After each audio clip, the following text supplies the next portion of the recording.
Welcome back to another episode of Beekeeping Buddies. I'm Steven. And I'm Luke. It has been unseasonably warm here in central Illinois this week. We had love it. Sunny and 65. 70 here in Chillicothe. And when it's sunny and 65, the girls are out. Yeah. Everyone was out. Everyone was playing today. I had bees on my soaker hose. I've had bees on my soaker hose in the 40s this year, which is something that I didn't really notice before, but I was kind of happy to see it. I was worried that they'd freeze, and they are not freezing. They're getting a drink of water and flying right back to the hive. How far is your soaker hose from your hives? 5 feet. So not far. Not far. And that's just my hives here. I've got one around the corner of the house that's probably 30 or 40 feet away, and then I've got one right by the window that I get to watch come and go. We had finally gone through and picked up some of the stuff in the corners of the kitchen for the Super Bowl party, and one of the items that had found a corner in the kitchen was a leftover bucket that had been emptied of honey probably in the fall. Yeah. And a lid had gotten thrown on top of it, and it got set in a corner, and we were going through things, and I'm like, what is in this bucket? Has this got honey in it? And realized it was basically an empty bucket. There was a film of honey at the bottom of crystallized whatever. I'm like, oh, well, this will go outside when it gets nice. The girls can get into it. And they were all over it on the porch. Do you set it on its side? Or you just put it up and down? I put it on its side because I found it kills less bees. If it's like proper flowable honey, definitely set it on its side because, it doesn't take hardly any pool of honey. Like you stick a tablespoon of honey out there in a tablespoon and you'll have girls figure out how to drown themselves in it. Yeah, I think their sister comes and lands on their head or something as a perch. Yeah. But this was, like I said, it was all crystallized and hard and crunchy, and so they were down there in the bottom chewing on it. Very interested in it, but there was no concern about them drowning in something in that case. Speaking about around the yard and things being dry, you had an exciting incident on the apiary just today, didn't you? I did. I made a video of it because I think it's important to show the L's as included and the wins. And I about set the yard on fire and the neighbor's yard and my car. I don't know about almost. I think based on the photos I saw, you very much did set the yard on fire. I didn't get my car though, or the neighbor's car, only because we moved the car. Yes, because I moved the car. Basically, what happened was I lit my smoker with my little cedar chips, like I always do. Pine chips, probably more realistic, and had it light. And when I push the bellows in that, it always knocks some. If you're aggressive in foofing your smoker, yeah, as you're getting it started, you can get the flames rolling hot enough that you'll foof out embers. Yeah, little embers. And usually I don't pay attention to them during the summer when everything's green. Not an issue. Right now everything is dead. And the ground is dry, like super dry. So I foofed out some embers, not thinking anything about it. There weren't a whole lot of them. Then went and twosies down the hives, back to I was like 6 hives away, working on one that Steve will laugh at this. I was certain it was dead. 100%, absolutely, positively was dead. It was not up in the top like my other boxes, like the bees are starting to cluster towards the top. And I was like, oh, these guys are dead. And I went to go pull the top off, and lo and behold, I made some very nicely clustered bees really angry. Because they were not at the top. They were still... They were starting in the middle. Yep. So they hadn't made it through their stores yet. I still fed them some pollen sub stuff. But it's about this time that I looked over, and my smoker was crackling. And I thought, that's a weird noise to come from my smoker, which is just supposed to be smoking. And just as I look over past the smoker, there is a large area that is grass fire has lit on fire. I went over to stomp it out because, it was probably 6 feet in diameter at the time. So let's paint a picture here. This is a mostly suburban yard. This is a mowed yard that on an average day during the summer is mowed like lawn. Even around the hives is kept weed eated and trimmed. So this is not out in a field where you've got long grass that has died off and is long, stemmy, dead grass. This is just regular lawn grass that is currently dormant and dead and in the yard. Right. So it's about a 6-foot area. So I start stomping it out. And as I stomped it out, more embers get kicked up from the grass. At my house, it was noticeably windy, which means that at your apiary, it's going to be... It was a nice little breeze. Actually, it's a really nice day. Yeah. And as I'm stomping this grass out, more embers are spreading. The fire continues to spread. At some point, my tennis shoelace got caught on fire. So that burst into flames. And I thought, this is probably not the best route to go forward. So at this point, this is when you're starting to get a little concerned. So I was a little concerned. And then you look over and it's creeping toward the car. Yeah. So then it's spreading to be near the car. And I thought, if this gets under the car and starts lighting stuff on fire, it's going to get real expensive real quick. Expensive, and it's going to really get out of control. So I jump in the car, back the car up 20 feet, maybe 15 feet, and get back out. And I had a half gallon of water in there. And a flat shovel. The flat shovel was on the ground because when I was going through my dead outs, I found a mouse. And while I'm fine with stomping mice to oblivion, a flat shovel works pretty good. So it happens that I had a flat shovel out there with me, which was also engulfed by flames at this time because it had been sitting on the ground, and the flames, the handle it was a nice old handle that hadn't caught on fire because the grass fires move pretty fast, and it hadn't caught on fire yet, but was there and was rather warm. But I had gloves on, so it wasn't too bad to hold, and the shovel was not going to burn as my shoes were starting to burn, and it also was really good at like patting out the fire. So I was a firefighter for a while, a volunteer department, and I've been on one or two brush fires, usually this time of year or either late fall or before spring. Somebody wants to do a burn and it gets away from them, and one of the tools that was on the brush truck was either a flapper or a flat shovel for the express purpose of working that edge and snuffing it out.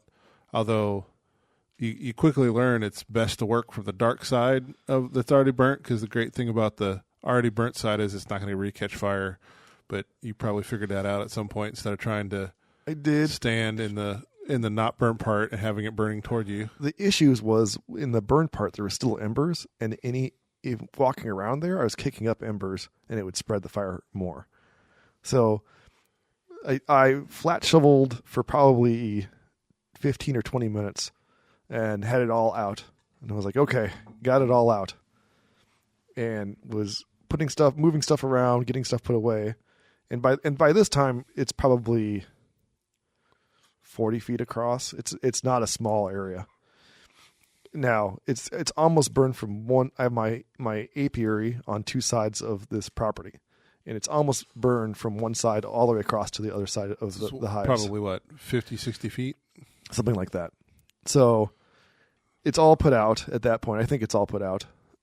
And I go and grab some stuff and get a breather, because smacking a shovel on the ground for 15 minutes straight. And the adrenaline, it tired, it's a thing. Yeah, it kicks off, and so I'm tired.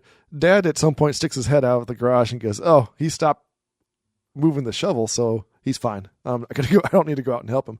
So he doesn't come out to help because I've got it all under control. Now normally during the year, there's a shallow well head sandpoint is what we call it. That was put in to water the garden, which is directly adjacent to the apiary. And during a regular time of the year, it would have been nothing just to walk 15 feet over and grab the hose. Oh yeah, turn a spigot, yeah. And this would have been a non-issue. However, this gets winterized because it's a small surface mount well pump. Yeah, so that was dead and off, and it would have taken me more time to turn it on than it would be to go get other stuff. So it was maybe 20 minutes of me working on this as it spread and almost burned some of my hives. Encroached on a storage shed, but we got it all Storage under control. Got it all pulled out. Full of wax-covered frames. Found a few frames on the ground, which are always exciting to try to get put out again. Well, those hadn't set on fire yet. So I went inside to go get water to go pour more to get some spread on the area, so there would be no more flare-ups. In my time, it took me to go fill up a 5-gallon bucket of water, and come back out to the hives. The fire has started up again, has now moved over to the storage shed, has lit the wax-covered frames, which burned really, really well, on fire, and has now lit the side of the shed on fire up to like a 4-foot area. I happen to have a 5-gallon bucket half full of water, which I dumped on the shed and put the shed out, and then went and picked the shovel up again and started putting the stuff out, at which point my parents saw and said, "Oh, Luke needs help." So they filled up buckets and came out. And by the time they had brought out the buckets, the fire was all out and under control. But it was a good reminder that you are dealing with fire and it's very dry out there. And you will burn down your apiary. I have heard other stories of people having problems. Usually, like late August or September, in the height of a drought. That if your hives are in an area that's got grass, long grass, because typically we don't weed eat directly around them. I know some people do. The apiary, the clip apiary, we try to keep them trimmed, but you don't have to get far. Just a few feet, and you're in tall grass that'll be very brown and very ignitable. So I know that this is a cautionary tale that other people have talked about, and I always thought it was weird. Chainsaws and other weed eaters and stuff, they specifically have a piece of screen on their 2-stroke or 4-stroke exhaust called a spark arrestor, and they always made a big deal about making sure your spark arrestors were in good working order if you were out there in the woods sawing or something. And I never saw a point, but apparently that is a real concern for some environments at some times a year. Yeah, it was, and I need to highlight, it was like non-noticeable embers. It was stuff that if you've ever been around a fire and you see those little tiny wisps of burning wood that kind of fly off once in a while, it was smaller than that caused all of this. And it could have been really bad. I was to the point also of thinking of taking out the car floor mats and hitting them with that, but then I need new car floor mats. Yeah, and you got to remember, like, even if you break down and do actually call a fire department, right, it's probably going to be 15 or 20 minutes before they're going to be And the next field over, that would have all burned, and there's trees there, so the next lot over is empty, and it's all of this grass is burnable. And the other interesting thing is that I thought there'd be enough smoke. There hardly was any smoke, which was weird to me.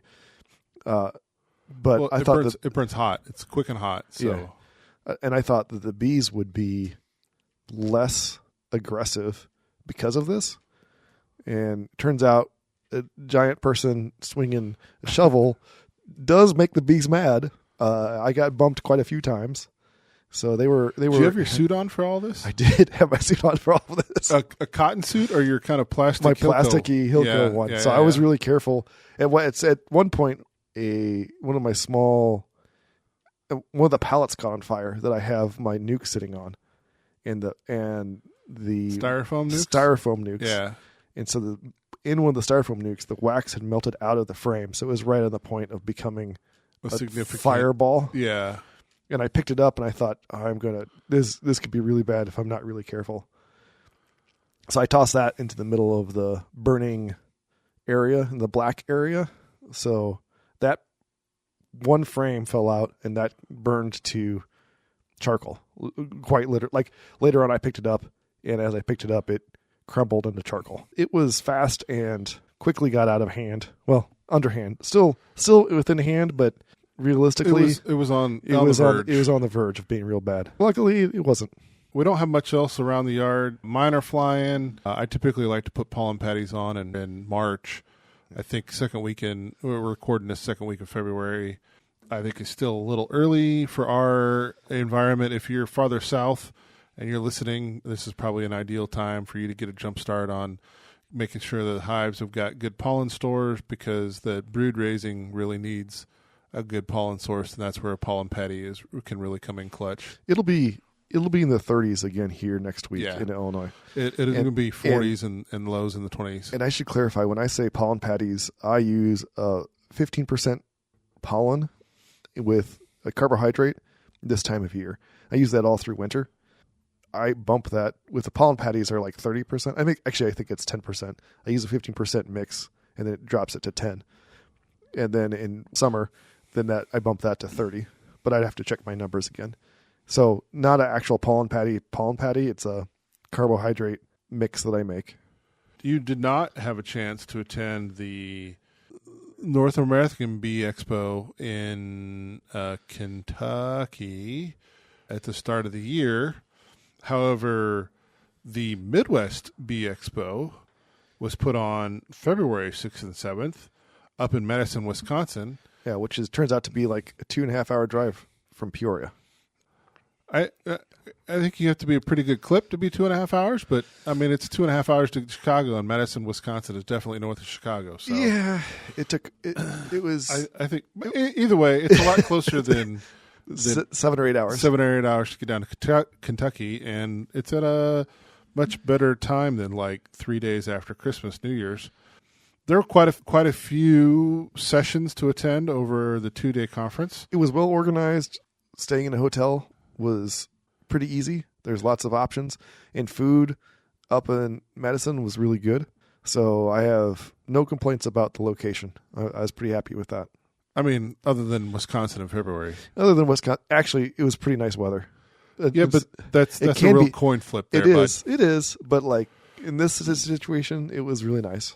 We don't have time to talk about all of the sessions you attended. However, so why don't we just cover some highlights of some of the ones that you got the most out of. We can start with Friday. We had an overwintering session led by Rance Bennett.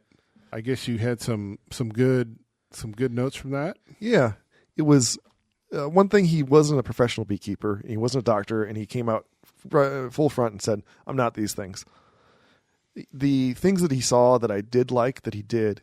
He had a sugar board on top, and his sugar board was supported by screen.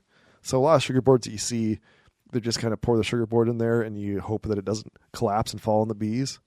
But this one had like I forgot the name of the size, the size of the chicken wire that the bees can crawl through. Usually it's like 1/4-inch hardware mesh, right? So 1/8 is usually what we use on screen bottom boards, which is small enough the bees can't get through. But 1/4-inch is big enough, right? It's just a 1/4-inch grid of hardware mesh. Yeah, so that was stapled into the side, so it was a solid screen there that gave them some emergency stores. And then he insulated above that with some nice insulating board. And then he does the angled lids. And the angled lids are something that Steve and I have talked about for years. Steve makes quite a few of them. By splitting a normal lid, right, and bending it. Yeah, when I got started, there, if you looked in the bee catalog, there was always the peaked. They called it the garden. Yeah, they still are. They're still out there. Still in the catalog. It's like the garden hive or something, and it's a really cute little peaked roof that I think is pretty standard on the flow hives. If you have a flow hive, you probably got a nice little peaked roof that comes on that. I always kind of like the look of it. I wasn't willing to pay the like extra $50 or $60 premium, but I did have a table saw, and I did order all of my very first stuff as a kit. So I was building the telescoping external covers anyway. So I thought, well, what if I just split this piece of plywood in half and give a little bridge in there of some filler material, and I can turn it. And so my tops have got like maybe an inch to inch and a half peak on the top. The mentors that I had when I was starting, as well as the people in the club that I was part of down in St. Louis, quite a few of them ran top entrances, And I realized that if I had a peaked cover, it also gave me an opportunity to drill a hole right at the peak and run an upper entrance. So a lot of my peaked covers also have upper entrances in them. And I've found benefits for a lot of that. However, recently, within the past probably 2 or 3 years, I've tried to make sure that either I've got a really good insulation layer on top, or I switch back to just a flat closed telescoping cover to make sure I don't have any kind of chimney effect in my hive, because I got to be honest, I don't do a good job of closing up my screen bottom boards. I run a lot of screen bottom boards, and I typically don't make an effort to close them up, but I figure if my tops are solid, then I'm not having any kind of chimney effect, and therefore they're not doing any worse than a solid bottom board. They will close those top entrances too with propolis. They about have end of July, almost into August. Those almost all get closed up, which is strange. Mine are usually a little later. Probably more like September when they're really starting to propolize the hives up. Now, if you don't live in a northern climate and you live in a southern climate, you may be wondering what we're talking about with propolis. It's come to my attention that you southern guys probably don't have a lot of propolis in your hives, because I didn't even consider that. Yeah, that was a point that Randy made, 628 Dirt Rooster, that he just doesn't have a lot of propolis in his hives because they don't get cold, so they don't. The bees just don't do the cement everything closed like they do up here. I have hives that have so much propolis in between the frames that when they sit on the end and there's those little gaps there, it's flat. Yep. It's they fill all of those, which makes it impossible to remove frames this time. Well, today was not too bad.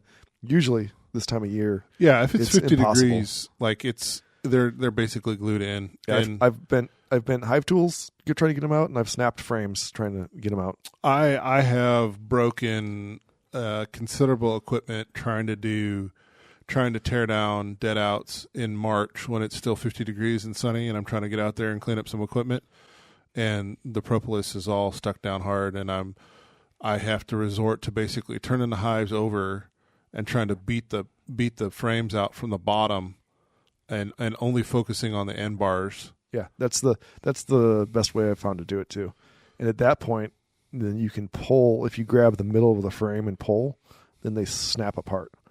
But not until you get them out of the hive. But I've probably knocked out almost a chunk of probably 6 or 8 frames as a whole, and then have to sit there and pry those apart, snap those apart, and then leave them out in the sun and try to scrape propolis off. And yeah, I am going through dead outs there right now too that have varying levels of. We'll probably have to do an episode. Nobody likes to talk about their losses, but I'll tell you, I have some bees. I had one that was a huge colony, huge, like the bottom board was solid with dead bees.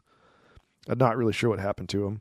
It's more than likely it was too high of a mite count that got them, but they had honey left, they had stores left, and it was just solid. I've had one here in this yard, in my house, that starved to death. Right, bees all shoved into the cells, no food, and I knew they were light in food going into winter.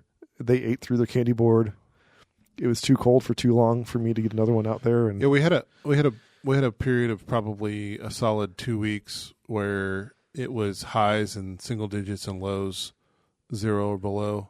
Right. And like I had a whole week. 0F. Right. We're talking 0F. Yeah. Fahrenheit. I had a whole week where my furnace in my old farmhouse did not shut off. It ran constant for 24/7 for like a week. Well, and we're talking 70s here today, right? There's still ice on the river floating. We got it's 3/4 covered in ice. Currently. Like I said, this is a nice, it's abnormal weather for us. It'll be here for a couple of days. The forecast is for a couple of days, and we're going to be back in. I suspect there'll be at least one snow event between now and March when we have proper spring. It usually snows. Not usually. It's sometimes. I have seen snow on Easter here. Yeah. But we got off topic. So he did good. He did a good job covering those things. Those are interesting things that a lot of people don't talk about. It was a condensing hive, which means no chimney effect. You're not putting an entrance through the top. I thought his presentation was pretty good. He did have some stuff that I didn't think was scientifically based, and that would be points off for me. But otherwise, good speaker. Later on in that afternoon, you noted that Kimmons Reynolds' talk on why feeding gives bees and beekeeper an edge on survival. You noted you had some good takeaways from that. Well, Cayman, to start with, is a good speaker. You don't build a YouTube platform off of not being a good speaker. Or an entire conference. Or entire conference, right? He had some good points, takeaways. I saw that one with the guy that I'm mentoring. He's working for me. And it was good points, because so often you hear, don't feed your bees and stay away from feeding them and having to feed them. And sometimes you don't have an option, right? There is a camp in beekeeping that is very pro not feeding. Right. And his point was, if you're going to starve or you're going to eat junk food, you're going to eat junk food, right? In the human world, he specifically said McDonald's. If you're going to McDonald's or starve, guess what? We're having McDonald's. Which oftentimes, I feel like that's probably a better outcome for everybody involved, is to have something over nothing. Yes. Yeah. And it's often highlighted in the beekeeping world that sugar doesn't have the added vitamins and added things. It doesn't have the same complexity as natural nectar. Right. And so if they're going to starve, then by all means feed. Now, the other thing he said, which is often highlighted, and we kind of talked about it at the beginning of this podcast, is sometimes you're going to feed pollen to give them the kickstart, to give them an advantage, especially if your growing season is relatively short. Now, I went to Mexico where I got to see a growing season that doesn't stop, and they don't have conversations about any of this stuff because they're always bringing something in. Right? There is a dearth season down there, but not like a winter. Right? They don't. We're talking central Mexico. We're talking 3 hours south of Cancun. Yeah, the Yucatan Peninsula. And so here we have to have some kind of feed. I feel that we have to have some kind of feed, especially on lighter hives. Now, there are hives that I have that did really well this year that I didn't feed, and they're not going to get any feed. They're heavy enough. They're still got. One of them is still heavy enough that I can't pick up the hive, and they were super busy today. But I think really some of the most from pregame was he really drove home the idea that as a beekeeper you should focus on trying to recognize when your hive is actually starving. Yeah, and I think that was really one of the main takeaways that you could learn from that presentation was add to your beekeeping toolbox your ability to recognize when your hive is actually starving, and when you do that, understand this is the opportunity to give them some syrup. And this time of year, actually no syrup, right? We're still too cold for syrup. Yeah, but fondant works great. Yeah, that's generally going to be like late summer, early fall. Right. And yeah, as long as when you're feeding syrup up to early fall, and then when they stop, there's a point where they're not going to take it anymore, and then you switch differentiating between that and an early boost of protein pollen. Yeah, so I'm totally. If I had to pick a side, team feed or don't feed, I'm team feed. I'm team feed. Yeah, team feed all the way. Saturday morning kicked off with an interesting discussion by Isabel Dybry Wright on honeybee hygienic behavior in relations to pathogens and parasite resistance.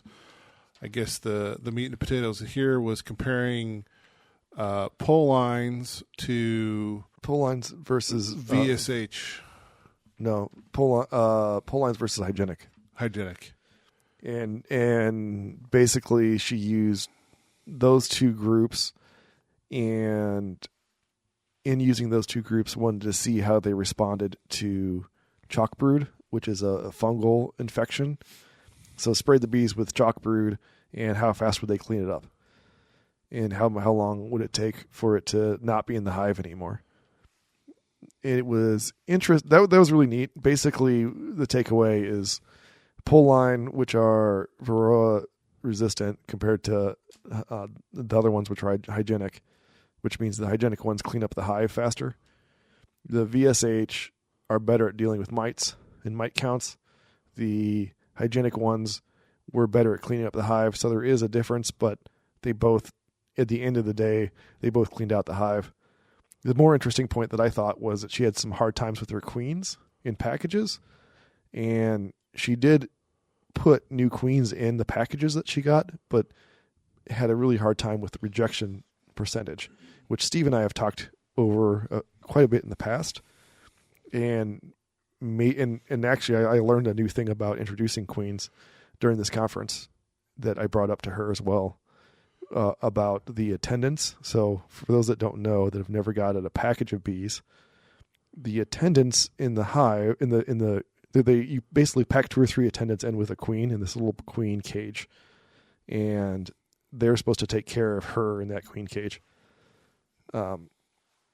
When I was told by one of the beekeepers there that you let the attendants go, you grab the queen, you put her back in the cage, and put her in only without the attendants, because the bees don't really like the attendants, because they're usually older, or can be older, a little bit older, and so they're invasive. Like they're here to take over the hive, compared to a queen, which is they're trying to get a new queen and trying to get your new queen sent. So supposedly, if you do this other path, you have better queen acceptance in the hive. So do you know what that actually looks like? So when you install your package, you take your cardboard out, you pull your can of feed out. Yep. You reach in, pull your queen cage out, stick your lid back on, or the can back in. I never put the can back in because that squishes everybody. I just put my little masonite board back on the hole so nobody's climbing out. And then at that point, you're going to fish the cork out. You're going to go to an indoor area or the inside of your car or someplace where the queen will not fly away, disappear on you, and that fly away. And so an indoor window is the description so my honey house is a nice big window, and that's actually how that's how I load my queens, successfully load my queens from my virgin queens into cages when I want to put them into new splits. Not that I do that very often, but if I'm dealing with queens, I bring them inside the nice big window. They always fly towards the light. You grab them off the window, shove them back in the cage. You have to be comfortable. So you holding a queen. You dump everything out of the cage, or you just want to, if you can manage just to get the attendants to fly out of the cage toward the light. That's best. Before the queen leaves, that's the best version. Yeah, but you almost never. The queen is so wily at that age, and that she's been locked up in there. She wants out. So you're going to do this for all. So say you've got 10 packages in your yard that you want to install. You do it for all of them. You're gonna pull all your queen cages, and you're gonna try to keep a given queen with a given package because they've already rode around with those bees for the last 2 days or more. Yeah, I would. So you're going to label them? Yeah. Label them 1 through 10? 1 through 10. Or set them, label the boxes, label the... Because you bring everybody inside, right? You're going to separate, Absolutely. You got to have some way to keep everybody... Yep. So label them 1 through 10. Label your boxes 1 through 10 so you don't forget. Do it while you're pulling all this stuff out. And then now, if you're a beginner and this is your first package to install, no, this is probably a step above what you want to try to get, because it can be a challenge to get beginners to install their package. Period.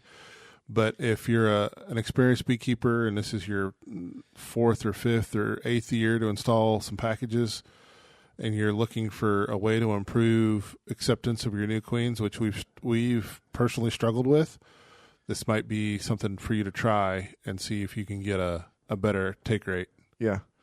And realistically, if it's this year, you're buying nukes from us anyway. So you're not going to have a package. Which our orders are still available. They are. Yep. We haven't closed the orders for that. I think they'll be open probably through March. Maybe.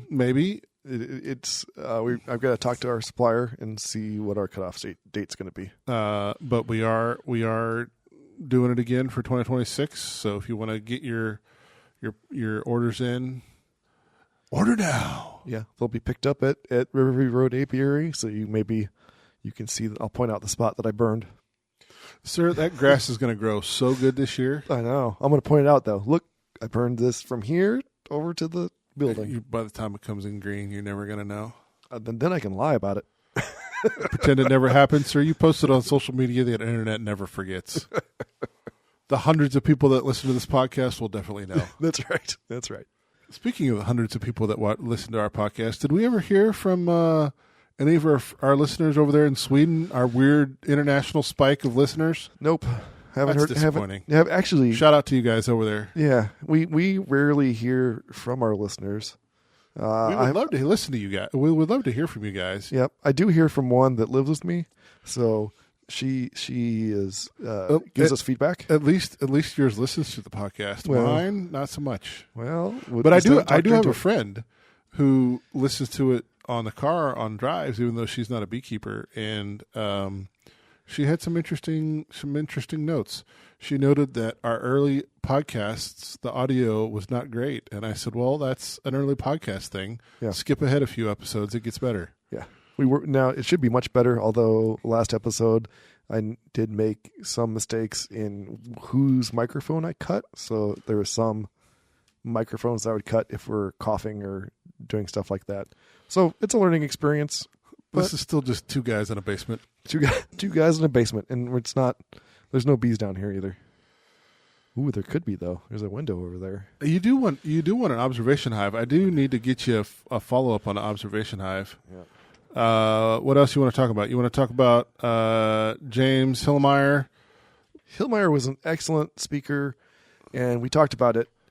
There's something that happens in beekeeping after you've been doing it for a while that you start to hear the same presentations over and over again.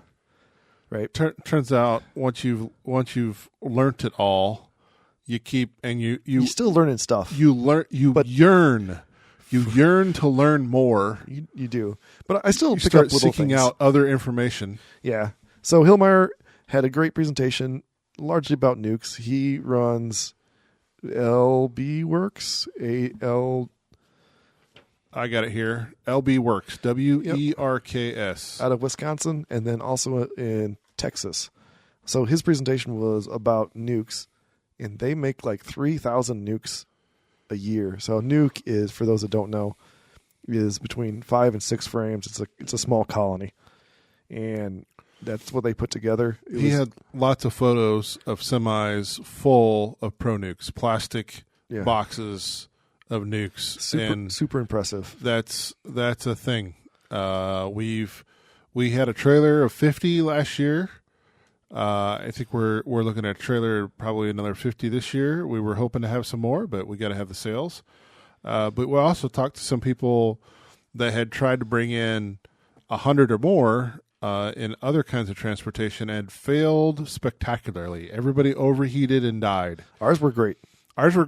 But we were concerned about upping the number we could transport at any given time due to space and overheating, because we were familiar with the people that had spectacular failures, and we certainly didn't want to spectacularly fail with $5,000 or $10,000 worth of product on the back of a transport. But apparently, you can do several hundred or 1,000 at a time on a semi if you know what you're doing. Yeah, it was really neat. My goal is to grab him and have him come talk. I would love to talk to him, because we really would like to see the commercial side of things, and we just don't get to see that very often. I mean, it's of interest for us because we're trying to move into some of that new supply, because we see a demand in our area for it. But at the same time, it's a part of the industry that I know I haven't seen hardly anybody talk about, and if it's an interest to me, it's probably an interest to our audience. Do you have any notes about how to run a discussion panel? Yes. There was discussion panels on both Friday and Saturday in the evening to wrap up. We've tried to run discussion panels at the end of our beginner beekeeping class. How do you feel our personal beginner beekeeping class discussion panels have gone? If we're rating them to like 1 to 10, 1 to 5. Or 1 to 5, it's like a to 2.5 Yeah. maybe. Yeah. It's not real great. I feel like it's on par with the rest of our class. I feel like there's opportunity for improvement, but at the same time, I struggle to understand how to make it better. But I guess you pulled away some good notes on. You had a real juxtaposition between the 2 days of panel talks that really highlighted what can turn a panel discussion into from something that was a great episode and something that you were ready to get up and leave 5 minutes into. I don't want to tear on people too bad, but just from a running of the panel, the major thing, the best thing that I saw was the preparation of questions. That was probably the best thing. The follow-up to that is the people in the panel were prepared to answer those questions and had reasons for their answers. So those two things made, from my opinion, made those panels from one day to the next night and day different. I know we've tried to do like a question and answer panel where the audience is just an open period for them to ask questions. And I know from our beekeeping class that you can real struggle because we have time blocked out, but nobody wants to answer questions. It's the same two people asking stuff that maybe the rest of the room doesn't want to hear about. It's oddball, weird. Hey, how about scorpions that manage mites or other weird, right? So are your panelists educated enough to handle sort of any kind of off-the-wall question, and that can really set you up to be not a great use of time versus sort of a Tonight Show host style, have somebody dedicated to prepping some questions that you feel the audience will get value out of, and then making sure that your panelists are prepped with those questions so that they have some answers ready. So the panelists were not prepped in either one. Really? Either one. And said so. But their level of expertise in the first one was evident. Sure. That's like saying you're prepped. Yeah, kind of. The other part of it is, and it's not to be mean to an audience, but the audience doesn't know what they don't know, especially in a beginner beekeeping course. So I don't know the questions I need to ask or that I really want to ask because I've just sat through an 8-hour course. My head's fried. And this is the first time, like, if you had showed me a beehive before this, I probably couldn't identify it, right? Because we go from A to Z in that course. So to me, having someone there who's like a first year or second year beekeeper ask questions would be really interesting, or prepare those questions would be much more interesting than having the crowd ask questions. Now, it's not to say the crowd won't come up with some good questions. Sometimes they do, but I would say that for the most part, it's awkward silence. That was the panels that you attended. There's probably a vendor area that you had an opportunity to walk through. Anything catch your attention from the vendor area? Well, and to compare this to the North American Honeybee Expo, the North American Honeybee Expo vendor area is double or triple the size of this one. Really big. I mean, you're talking this one's 20 and that one's like 60, or this one's like 10 and that one's 100? This one is like 20 and that one's like 100. So this had 3 main aisles, maybe 4 main aisles, whereas the North American Honeybee Expo has 7 or 8, and they're double in length. But the best things, so I had an opportunity to look at a lot of stuff. The 2 ones that caught my eye that I thought were really interesting, there was a creamer machine for honey creaming that was pretty interesting. Making creamed honey? Making creamed honey. I thought that was really interesting. It's pretty beyond my price point, I think, for my apiary, because I use, I guess mine's called, I think it's still creamed honey, but mine's hard set. Hard set. So mine's hard set, and this is a soft set. So this is a softer creamed honey, spreads a lot like peanut butter, whereas mine is traditionally, and it's the only creamed honey that I knew of until I saw some of this stuff. And I wonder what the distinction is between that description and what I would call creamed honey. Yeah, I don't know. Or not creamed honey, whipped honey. Whipped honey. So I'm not really sure. The machine was pretty neat. It had an auto on, auto off, and it was water jacket, so you could use it. You potentially double up the use of the machine to do some, crystallized honey, or if you're trying to separate wax cappings. Yeah, especially if you were doing some crushed comb or something like that, where you actually smash the comb and try to get the honey to separate. But that was nice. Like a $5,000 investment, I feel like your market for that product has to be pretty strong, and I feel like it's a chicken or the egg problem. Well, in Illinois, we have an interesting problem as well, that you can't add anything to your creamed honey. So a lot of the creamed honeys that sell are like cinnamon honey. Oh, right. We've added something to it. Now it's no longer under cottage law in Illinois. You can't sell that. Like, I could sell it to my friends, but I have more honey than I'm selling to my friends at this point. So other states don't have that issue.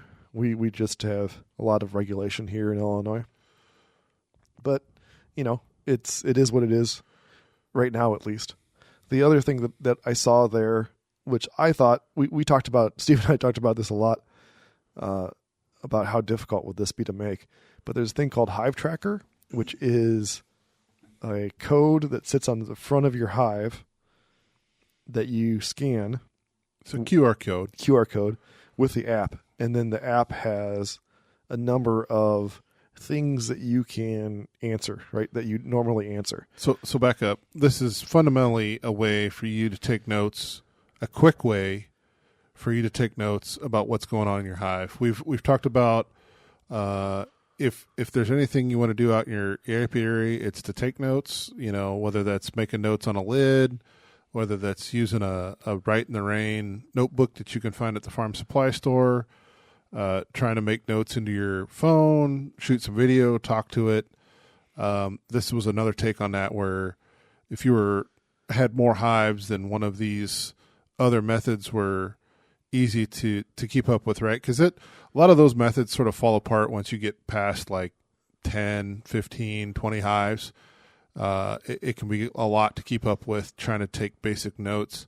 And so I think this is an attempt to fill that gap and provide a solution there for you to easily identify a hive with a QR code, and then move through the interface that it prompts you with to take notes. Yeah. And for your helpers that were in the apiary, I think you saw this as a definite benefit in the way you run things in order to be able to effectively note things about the hives. Now, that I guess the question then becomes, are you of the current notes that you take, how often do you go back and refer to them? At least once a year, usually 2 or 3 times a year. In the past, I know if I have the notes, I typically go back and look at them probably I probably refer to my text messages with you as almost my notes, because it's not uncommon for us to be like, hey, I was out in the hive, I saw the thing, and we text each other that. Well, then it timestamps exactly when that was. And that short of paper notes for me. I have too many to do that with. Yeah. And because I have apiaries on people's property, it's really, I am really on the ball. Actually, on their properties, I'm way better at taking notes than my own property. But this is something that didn't require a spreadsheet, which was a real hurdle for the people working with me. Because you had currently set up a spreadsheet to try to document stuff just in Excel and a Google Doc sheet. Yeah. And we've come to figure out that your ability to effectively use that hinges on a person's ability to use Excel. And if you don't have any time in Excel, that turns out to be a considerable hurdle. Well, actually, it's two things, right? It's because my wife is excellent. Like, she is an Excel wizard. However, she's not a beekeeper. And so if I'm talking to her as she's holding the app about, and like, hey, this is what's going on, it's not always clear to her what that always means. Now, she's listened to our show enough that she's quickly getting that beekeeper card filled out, but it's another hurdle that I just didn't consider when doing something like that. I've also considered going through and recording me going through my hives and then reviewing that and taking notes, but It's just another step. It's extra time, and I really would like to have more time spent keeping bees and less time writing things down. So we talked about it quite a bit pregame, and I know I had some concerns over it's a monthly fee app, where you're going to pay every month, a subscription, I guess. Yeah, it's $37 a year. Unlimited. If you sign up for that, though, it's got an unlimited number of apiaries and hives. There were still some questions about how you might have helpers all record data to the same database, because it seemed to be initially looked at from the front end as a single person using the app. Well, that was something that I talked. So the creator was there. Yeah. And I talked to him about it, and he was very clear that was something that's in the works. Yeah. I mean, no app is complete immediately, but I was happy with the price point. $37 was good. You can for no cost, you can get the QR codes themselves. So if you wanted to burn it in to your hive, or if you wanted to print your own little plastic hangy thing. So what he has as, I guess, the business card for this is about a 2.5-inch square 3D printed white and black QR code. And I think it's about 25 pixel by 25 pixel. So it's a pretty good size QR code in terms of the amount of information it contains. And the idea is that it's got a little hole at the top, so you could physically attach that to the hive that you're tracking, and that way it doesn't get lost. And it's plastic, so it's not going to fade or get rubbed off or smeared or those sort of things that you can. It will burn if you set your apiary on fire. All of the other kinds of are subject to that also. And then apparently he's selling these little what are we calling these? Those little cards. QR code cards. Yeah, he's selling these as a product in like groups of 10 and 100, I think. Yeah, I can get 100 for, it's basically $300. So to like $3 a card. And we talked about what are the options, where's the data kept? Is it in the cloud? You can download backups. Yeah, you can download a CSV file, which is Excel spreadsheet. How does it long term? Is your cost going to stay the same? Are you going to be able to access your data if it's in the cloud and not local? I prefer to have my data like this all local, and then relying on my phone's ability to back up the data on the phone as probably a longer term option for that.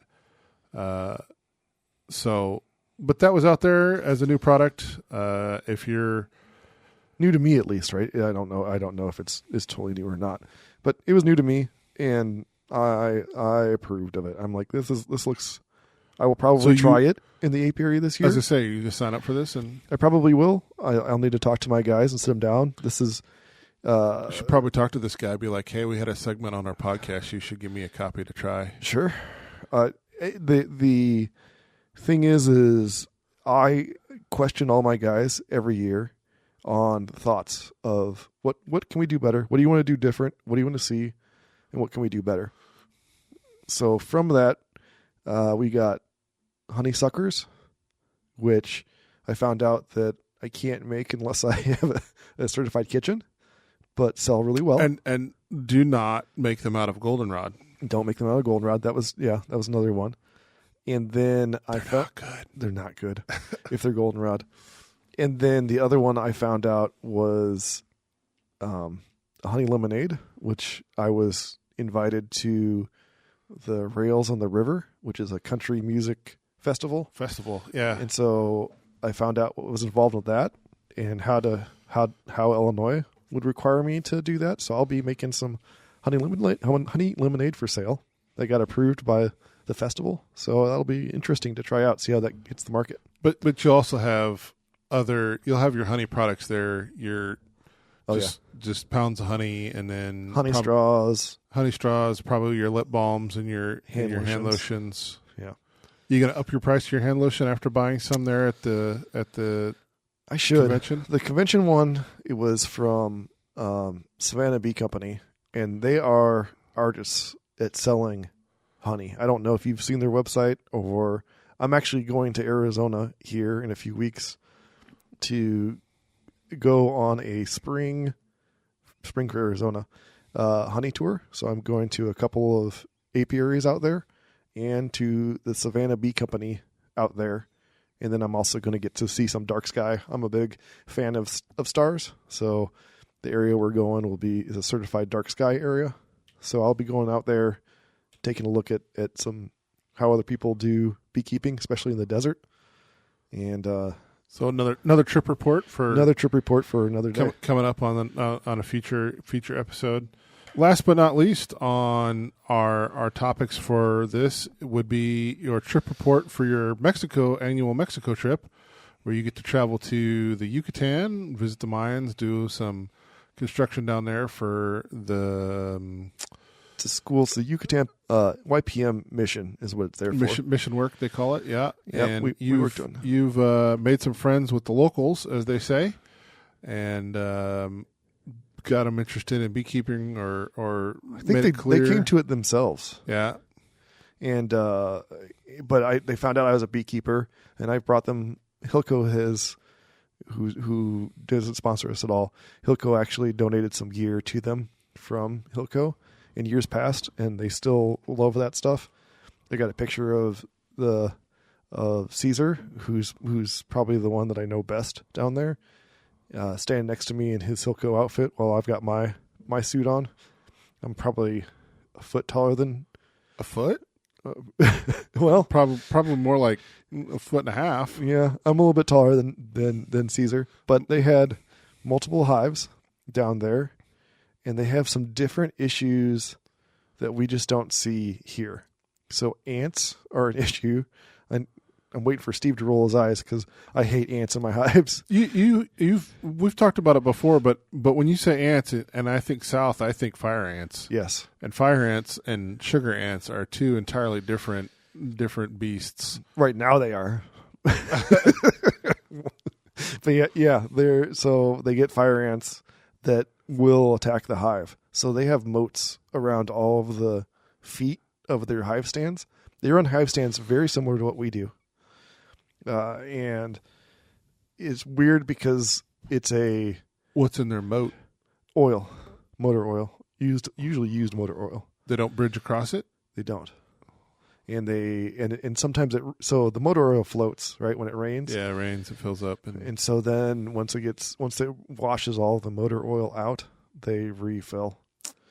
And I'm sure it's great for the environment. However, they've got other environmental issues down there as far as their water tables are concerned. You can't drink the water in Mexico. The other thing is that it's on volcanic rock. So the area that is cleared for his hives is a giant volcano flow. And the jungle has reclaimed as much as it can around this flow. So there's kind of like a pillar of light, like you can see the sky, because the trees don't reach far enough across to this. But you're walking through jungle down a path that they've cut through the jungle to get to this. And this is like a black rock, like you would see from Hawaii after a pyroclastic flow? No, it's like a gray, pumicey rock. So so more like a Mount St. Helens. More like Mount St. Helens, yeah.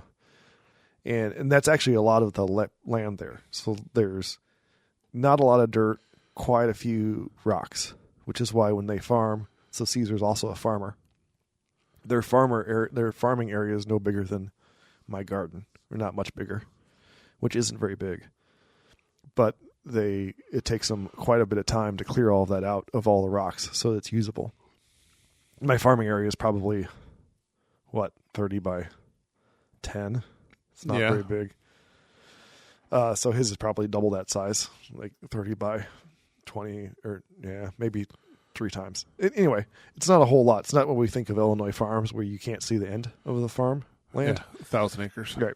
So these hives they had 6 or 8 of them. They're much smaller, so they're just coming into their main honey flow of the year, which is called Tahoe Nal. It's a yellow flower. And it's already pretty hot down there because it's Mexico, and it never really is Central cold. Mexico, yeah. I mean, It was cold when we were there. It was 70 degrees. Then that was freezing for them. They were really... Wow, really? Yeah, they were not pleased. They were cold. I thought it was great. And the main thing that I saw in the hives, they had no trophy mites, which is good. That made me comfortable. They do have mites, and they had no idea how to check for mites. They do know how to treat for mites, but they didn't know how to check for them. How big of a hive do they run? You talking double deeps with like 2, 3, 4, 5 supers, or is it just like a deep and 2 supers and that's all? Right now, it's single, maybe double deeps, and they only run deeps. I saw no supers down there. And 10 frame? 10 frame. They didn't really know or understand what a super was. So I think they only run deeps. And then they extract like anybody else extracts. This is standard length trough equipment where we're pulling frames out, uncap them, spin them. Yeah, and the frames they make. So. Oh, okay. So that's probably not have all of the spacing features that we have. Right, and has quite a bit of metal to hold the crossbar on.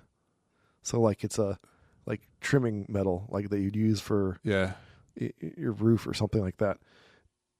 They have those quite a bit, and they had a terrible time with small hive beetles. Like small hive beetles were everywhere down there, even on the pumice rock, they were everywhere. Now it's also because you're undercover, right? You've got this. You're in the jungle. You've got their canopy offers pretty constant shade. So it has been my experience that the small hive beetles do prefer a shady area versus full sun. Yeah, so I tried to talk them into moving them to a non-shaded area to see if that made a difference for them or not. How many hives they run?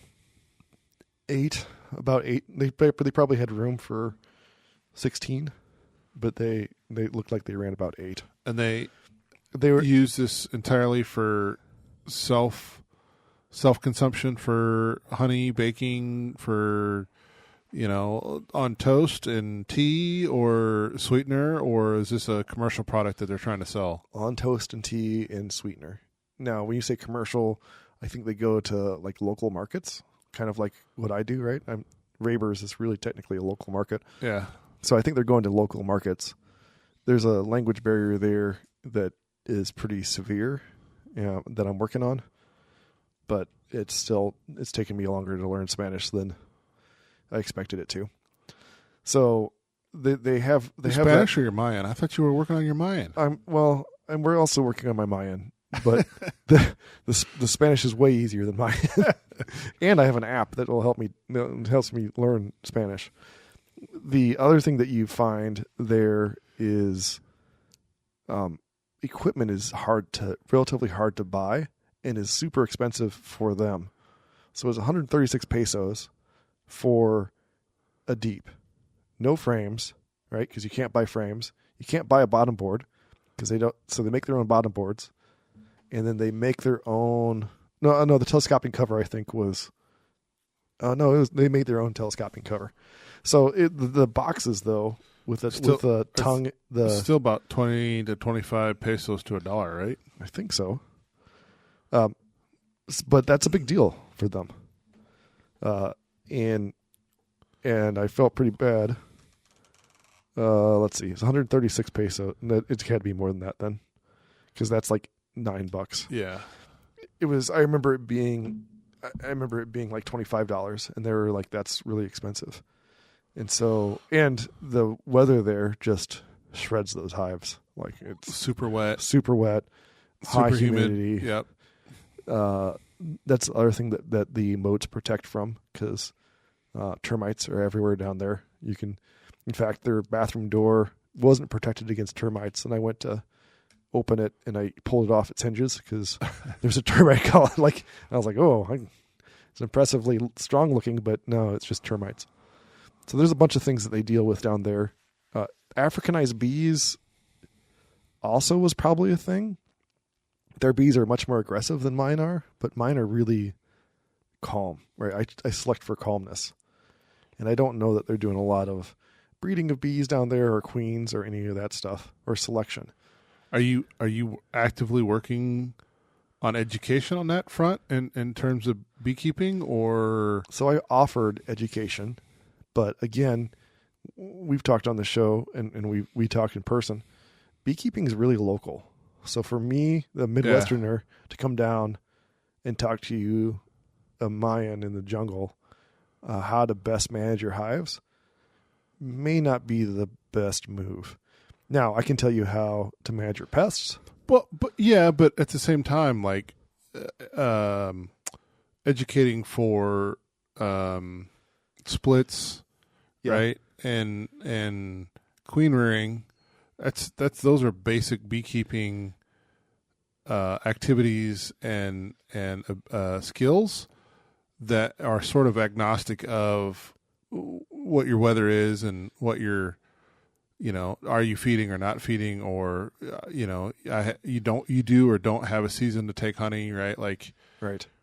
So I also was pushing for so they have a native bee there, the Apis melliponus, which is a stingless honeybee, the Mayan honeybee, and that they make little cups down there, these bees, and you extract by using it like a syringe, and then you pull the honey out of the little bulb of. Define little. We talking thimble, or we talking like teacup? Teacup. And the honey, and they're like, I would say that those bees are. I've got a video of it. Are half the size of our Apis mellifera. As a solitary bee? They are a group bee. They're social bee. They usually live out in hollowed out logs. I've got some pretty neat video of it. They don't sting. They can bite, but it's more of like an annoyance than anything. And they live in like little small colonies. Like I would say, if a double deep is considered a normal colony, they live in a quarter of a single deep size colony, and they're very swarmy and very like if you screw with them, they'll leave. As a couple hundred population, a few thousand. It's a different bee. It's a different beekeeping. I thought it'd be cool as a foreigner. I thought some tourist money. Yeah, some. Yeah, those bees make like a liter of honey a year that you can harvest, compared to Apis mellifera, right? And they hold them in high regard. Like that honey is held in high regard. Those bees are held in high regard. But they actively. But they don't manage those hives, or they just come across them in the wild and then make a note, come back and try to harvest. It's mostly make a note, come back and try to harvest. And I think that's like a missed opportunity down there. But again, I don't know hardly anything about those honeybees, other than I've seen folks on like Bee Source, like online, that have them, and I know that in the research I've done, I know that they're swarmy. You can't mess with them much, and when you take their honey, you might get a liter out of a hive. So yeah, they're doing well. The Mayans are doing well. They're going to college, and they'll be graduating here in, I think, a year and a half. So I'll be going down to mostly still Spanish, or are they doing English in their college also? Spanish, yeah. Caesar's learning to be. He's going to be a farmer, so he's applying like agricultural. He's an agricultural engineer, is what he's going to be. I think his brother's being also an agricultural engineer, and his other brother is going into politics. And so, poli-sci, I think, sort of major to change change things down there for the better, for both for the Mayans and for agriculture. Yeah, because they're essentially considered an indigenous group, just like our Native Americans, right? Yeah. In terms of how they're treated. I think our Native Americans have more quote unquote rights, which isn't saying very much. But it puts in perspective in terms of the audience, right? And what the kind of socioeconomic status of the community who you're working in. Right. And the language there is considered, if you talk to people that are there for a while, children tend not to be learning it as much because who speaks Mayan? Yeah. Now, this time we had workers helping us out, realistically doing all the work while we fumbled around, right? And they spoke in Mayan, particularly if they didn't want you to understand what was happening. Then it was entirely went to Mayan, and but they had some kids there that were speaking Mayan or understood enough, and it's a lot like me speaking Japanese. Like I can speak Japanese, and then if I don't know the word, I'll throw the English word in, and it's a weird mixture there, except it's Mayan and Spanish. Our last segment is Droning On, where we talk about what we have coming up in the next 2 weeks, what we'll be doing around the apiary. Given the time of year, probably not much. I know what's on my schedule is woodenware. We've got some woodenware projects we should be on. I thought about talking to you about getting together while we still had some warm weather left this beginning of this week, both constructing some solar wax melters. I know I got to rebuild mine. I think we talked about this at the end of last year in a podcast. Building you some portable stands for pro nukes around the yard. Knock a couple of those together. I think there'd be some good afternoon projects while we get some nice weather here in February. So around the yard, for everybody out there listening, this is the perfect time to get an idea of what you want to be doing for 2026, whether you want to be expanding or just going through your existing woodenware and updating some stuff that's old and rotten. I certainly have some of that in my yard that needs to be moved on. So this is sort of the start of the woodenware season where I'm starting to do some prep. I don't have any frames to build. I generally like to leave my waxing and re-foundation work until a little bit more into spring. The wax is still, if I'm pulling out sheets of wax from storage, if it's cold, it's hard to work. Well, and you use natural wax. I do. And it shatters at this temperature. I might be waxing some more frames. I have some wax from last year, and usually I just use a roller and roll on wax for that. How much wax you got in stock right now? Not very much. A lot of it went to candles, and a lot of my candles sold. Yeah. So we're talking, I probably have... You know somebody in the area that's got bulk wax to buy? 30 pounds. I don't. You got to find that guy you went to Cuba with. It was the wax wholesaler for the country. Call him up and be like, I know. He's like, great, how many pallets you want? Yeah, exactly. Yeah, so I'll be waxing some frames just because I found that bees draw it out better when they're waxed. And we've talked about that before. Yep. I'll be treating, as long as the weather's nice, I will get a spring treatment in on every hive that I can. I meant to do it today, but, things went wrong. And so I'll be doing feeding for my hives that are light. If I've got a little bit of extra feed, just to get them through this cold spell. March is when they start bringing in pollen. And when they start bringing in pollen, I will start feeding 1-to-1, whether open or specifically into the hives. Just so I want a nice strong hive so that when I put those supers on, I can pull a decent honey crop in spring. Because, man, my spring honey's good. Oh, yeah. It's just like, I would tuck it down and be like, no, it's not that. It's good. It's my favorite. Especially if we get what's the tree? Black locust? Black locust, yeah. Where I'm physically located, I'm blessed to have an area of significant number of black locusts. They'll bloom, and you really have to have a strong overwintered hive in order to have a good flying population early in April to really make the most benefit of that. Yeah, absolutely. And the times that I've had strong overwintered hives, I've wound up some just absolutely beautiful spring light. Almost water clear. Yeah. And it is very gentle flavor, very fragile flavor. It is excellent. However, you're right. You have to have the trees available, and then you have to have the population available to take advantage of that. And it depends on the year, right? Some years it's like you have these 3 days and it's done. Yeah. And some years it's a week, but it's never more than a week. Yep. It's always, and it depends on if it rains or if it's nasty weather, because that also happens in our springs here in the Midwest. So I think that about wraps up this episode. We appreciate you listening. As a reminder, we do have a way for you to contact us at beekeepingbuddies@gmail.com, as well as the website, the YouTube. I think you were going to cut in some video of... I'll cut in some video. I've got a bunch of videos. I've got some videos of what I did today. It's already up on the Facebook of me, what I've set on fire today. I've got some Mayan videos, so I'll be throwing those up on our YouTube page. I appreciate everybody listening to this point in the podcast. And remember, every beekeeper needs a buddy. We hope you found one of yours right here.